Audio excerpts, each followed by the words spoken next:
পৃথিবীর সকল সাগর মহাসাগরও এই রহস্যে ভরপুর। এই রহস্য যেন কখনোই শেষ হওয়ার নয়। তবে সৌন্দর্য, রহস্য এবং তাৎপর্য মিলিয়ে ভারত মহাসাগর এক অনন্য সৃষ্টি, যা বিশ্বের তৃতীয় বৃহত্তর মহাসাগর হিসেবে পরিচিত। আসসালামু আলাইকুম, আমি রিফাত আলম মহিম।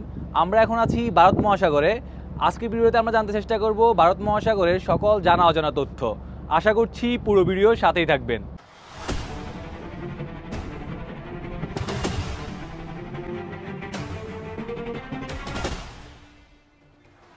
বিশ্বের মোট জলভাগের 20% জায়গা দখল করা আছে ভারত মহাসাগর, যা মহাসাগরীয় ভূপৃষ্ঠের 14%। এশিয়া, আফ্রিকা এবং অস্ট্রেলিয়া এই তিন মহাদেশের তীরের অবস্থান। এর পূর্বে রয়েছে আরব উপদ্বীপ এবং আফ্রিকা। এর পশ্চিমে রয়েছে মালয় উপদ্বীপ, ইন্দোনেশিয়ার সুন্দা দ্বীপ এবং অস্ট্রেলিয়া। এর উত্তরে রয়েছে বাংলাদেশ, ভারত, পাকিস্তান, ইরান প্রভৃতি দেশসমূহ এবং সর্বোপরি এর দক্ষিণে রয়েছে অ্যান্টার্কটিকা মহাদেশ। ভারত মহাসাগরের মোট আয়তন প্রায় 7,05,60,000 বর্গ কিলোমিটার এবং এখানকার গড় গভীরতা প্রায় 3,741 মিটার। এই মহাসাগরের সবচেয়ে গভীরতম অঞ্চলটি হল জাভা ট্রেঞ্চ, যা ইন্দোনেশিয়ার জাভা দ্বীপের দক্ষিণে অবস্থিত। এর গভীরতা প্রায় 7,725 মিটার। এই মহাসাগরের তলদেশে রয়েছে গ্র্যাভিটি হোল নামক এক বিশাল গর্ত। এটি ইন্ডিয়ান ওশান জিওড লো নামেও পরিচিত। তবে এটি কোনো গর্ত নয়। প্রায় 30 লক্ষ বর্গ কিলোমিটার জুড়ে বিস্তৃত জায়গাটি হলো একটি সামুদ্রিক এলাকা, যেখানে মধ্যাকর্ষণ বল স্বাভাবিক চেয়ে অনেক কম। ভারত মহাসাগর সুয়েজ খাল দ্বারা কৃত্রিমভাবে ভূমধ্যসাগরের সাথে মিলিত হয়েছে। অন্যদিকে অ্যান্টার্কটিকা এবং আফ্রিকার বিস্তীর্ণ এলাকা সুয়েজ খাল দ্বারা যুক্ত হয়েছে আটলান্টিক মহাসাগরের সাথে। এই মহাসাগরের পানি নিষ্কাশন অববাহিকার আয়তন প্রায় 2,11,00,000 বর্গ কিলোমিটার।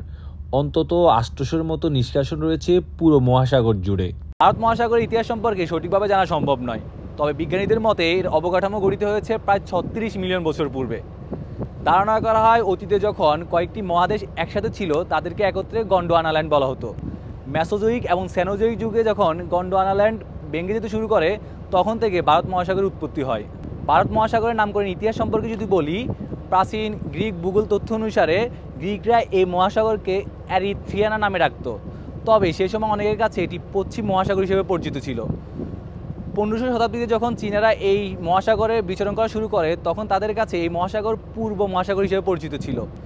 1515 সালে এই মহাসাগরের নামকরণ করা হয় ওশানাস ওরিয়েন্টালিস ইন্ডিকাস।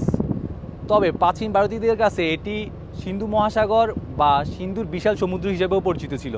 এই মহাসাগরের আবহাওয়া কিছুটা উষ্ণ। এর পানির তাপমাত্রা 2 ডিগ্রি সেলসিয়াস থেকে 30 ডিগ্রি সেলসিয়াস পর্যন্ত হয়ে থাকে।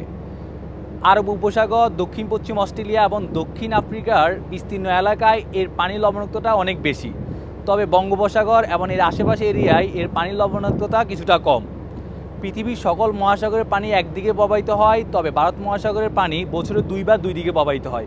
গ্রীষ্মকালে এর পানি প্রবাহিত হয় ইন্ডিয়ার দিকে, আর শীতকালের পানি প্রবাহিত হয় আফ্রিকার দিকে। ভারত মহাসাগরের গ্রীষ্মমণ্ডলীয় উপকূলের বিস্তৃত অঞ্চল জুড়ে রয়েছে ম্যানগ্রোভ বন, যা সমগ্র বিশ্বের প্রায় 50%। এগুলোর মধ্যে সুন্দরবনের নাম না বললে নয়।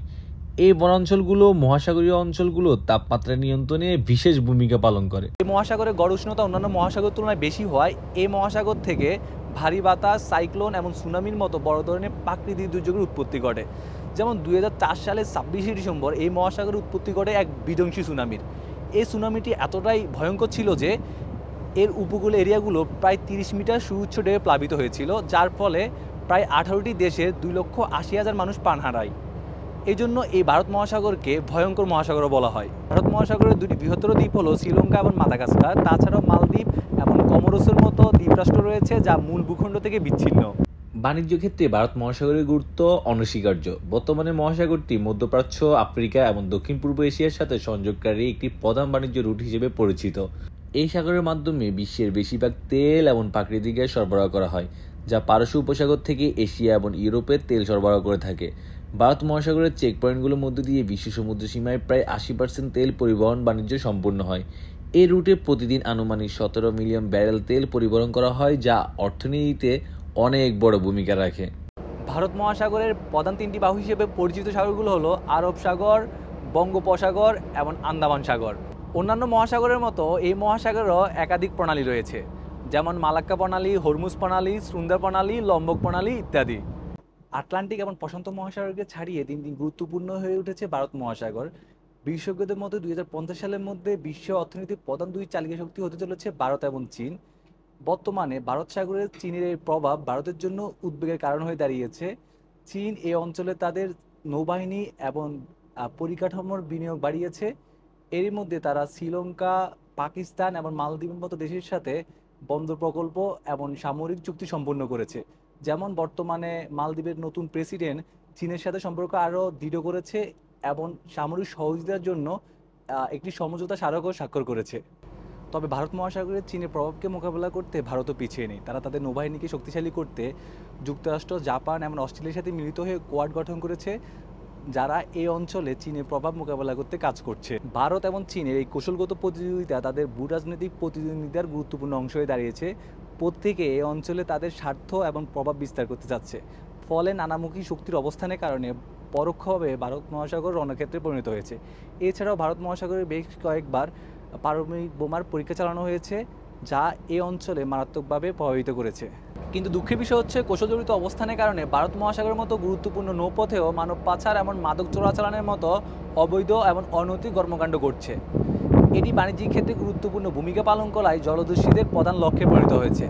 আপনারা জানেন, সাম্প্রতিককালে বাংলাদেশে একটি জাহাজ এমভি আবদুল্লাহ জলদস্যু দ্বারা হাইজ্যাক হয়েছিল এবং এই ঘটনা কিন্তু ভারত মহাসাগরেই ঘটেছিল।